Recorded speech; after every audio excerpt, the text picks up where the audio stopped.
So it is foggy right now and kind of drizzly.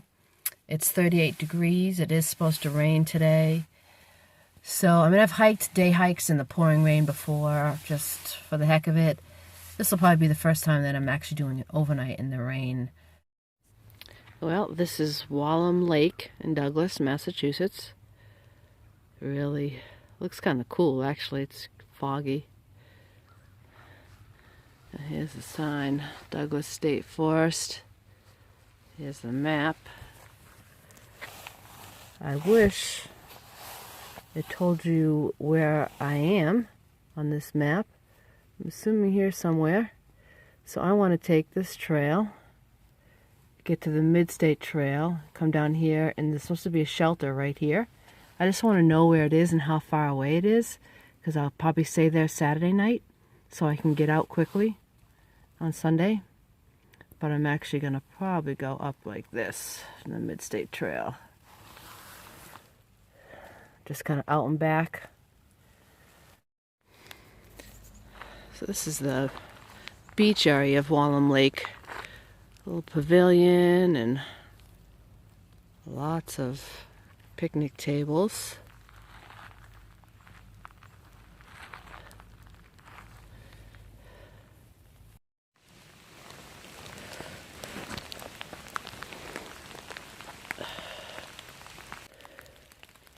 Alright, you see those triangles? One says south, and one says north. So this is the Midstate Trail. I'm going to go south for a little while because I want to see what that shelter looks like. And then I'm going to come back and go north, I think, for the duration of my trip until it's time for me to turn around. One thing about New England that's pretty cool, it has a lot of history. You see these stone walls. That shows you that this used to be pasture. When they cleaned out their fields, they'd pile the stones into a wall. I'm not sure whether that would mark their property or if it was just, you know, a way of making use of them.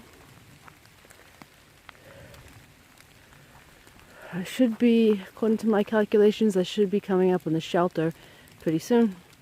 There's another yellow triangle for the Midstate Trail.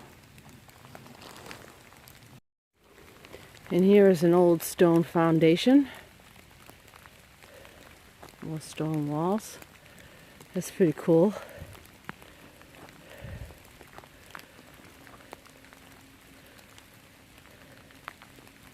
Still haven't seen the shelter. Oh, there's a shelter. So I've only been walking, not counting my mistakes, maybe an hour and a half. This rain kind of sucks because I don't have if I put my phone in the bag, it'll be hard to see in the camera. It's cool. Look at that. It's got a little grill, a little brush to clean it. Looks really clean. It says in the book that not many people know this is here, so it's rarely used. It's got a picnic table in it.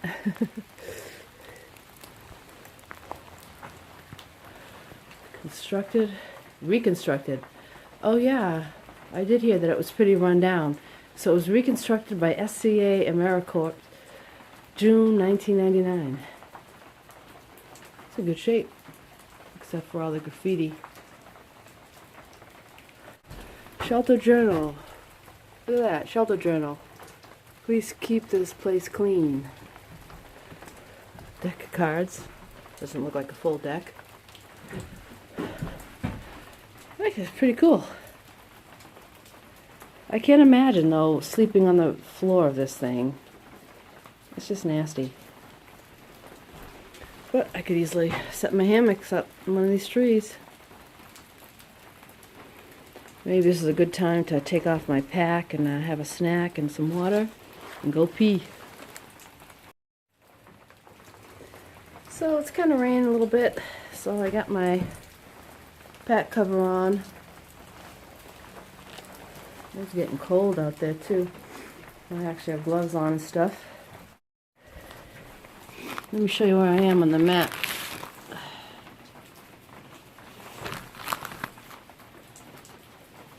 So it came down here, here, here, and there's where the shelter is. So I think I'm going to go back up this way, and instead of backtracking, I think I'm going to take this little unmarked trail to the Southern New England Trunkline Trail, which actually goes all the way to Franklin, where I used to work. Take that all the way back to the Midstate. This used to be an old railroad. Now it's a trail. Oh, it's really coming down now. Oh, I'm going to get packed up and head back out. I probably won't be doing any filling for a while till the rain slows down.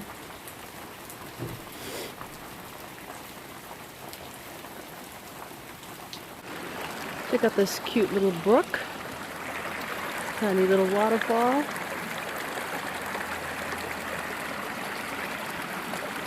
Take that, New Hampshire. And here's the other side. Be a good place to get water, but I really don't need it yet. And it looks like this same stream I'm going to pass again. So, plenty of time. So here I am. I'm at the place where the Southern New England Trunkline Trail, which is this.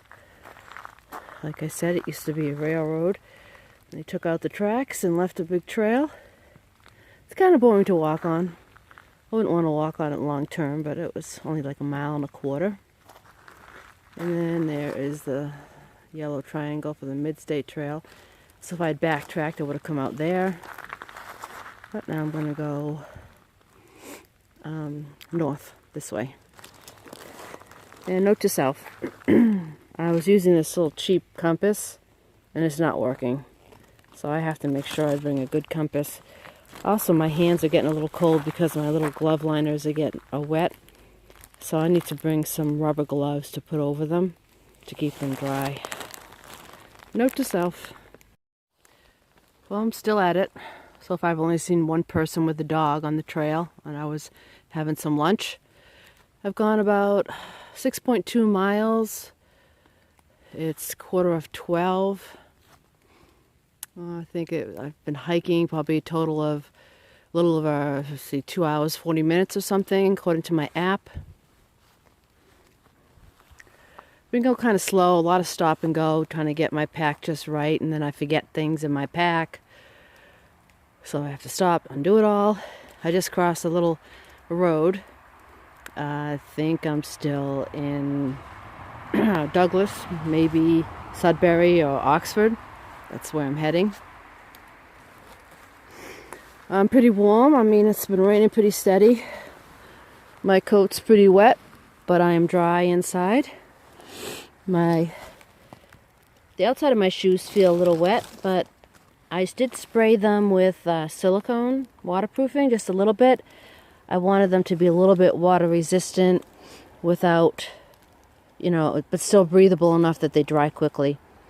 But my feet are warm. They don't feel wet. Maybe a little bit at the top. When I put my toe up, I can feel that the top of the shoe is damp, but my pants are a little wet, but they will dry. These pants dry really fast in about a half hour once it stops raining. So let's keep going.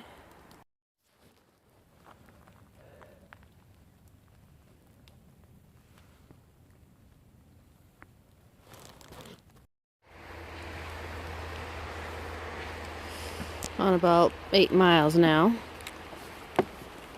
Don't know what town I'm in. I think it touches through Sutton a little bit and then Oxford, but I don't know where I'm at. My map doesn't go. I couldn't find a map of the Midstate Trail in Oxford. Only one you could buy, so I'm just winging it, following the markers. Another good place to get water. I don't need it yet. Kind of swampy though. Cool little boardwalks. Alright, so I actually lowered this a little bit.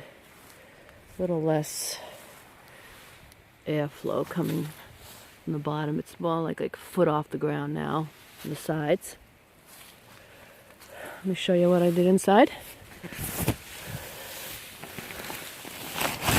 So here's my extra inflatable pad. It's not pumped up all the way, but it holds the hammock open, and last time I stayed in place. We'll see how it does tonight.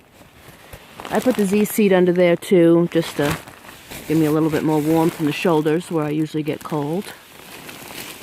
And this is just one of those SOL escape bivvies, the breathable one. And I put some Reflectix at the bottom. So what I do, now this is still a work in progress, but I have one of these clips here. And a taut line hitch just can tighten this so it goes more closer to me. But I have to do it before I get in the hammock, and then I can zip it up. The problem is it doesn't really go up by my shoulders too well, and it doesn't really attach here, so I got to figure something else out for that. The problem is I just cut a small opening here to fit over the little hammock thing. I need to open that up more so this comes down further. That way it'll cover my shoulders better. Then I just have my inflatable pillow up there. So now I have my down quilt in there. It's a mummy bag, but it doesn't have something that goes over your head, so it just wraps around your shoulders. Makes it a little bit more lightweight. So that's why you gotta wear a hat. But it's pretty warm. And it actually zips. It's supposed to be like a quilt where you tuck it underneath you, but I don't like that, so I'm just gonna zip it up the front once I get in it. And it has a little, it gathers around the neck and around the shoulders, so that'll be good.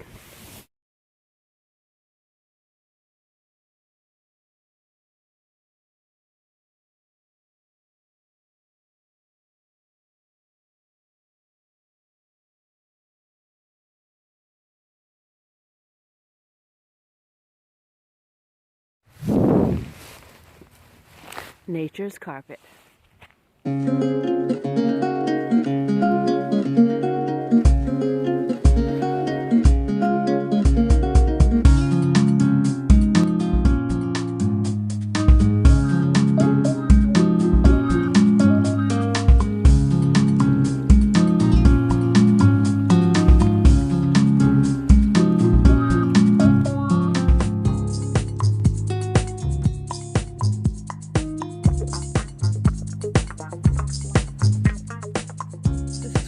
This is right near the park.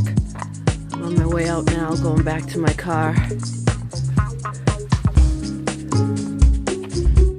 Reminds me of the quarries where I grew up in Milford, Mass.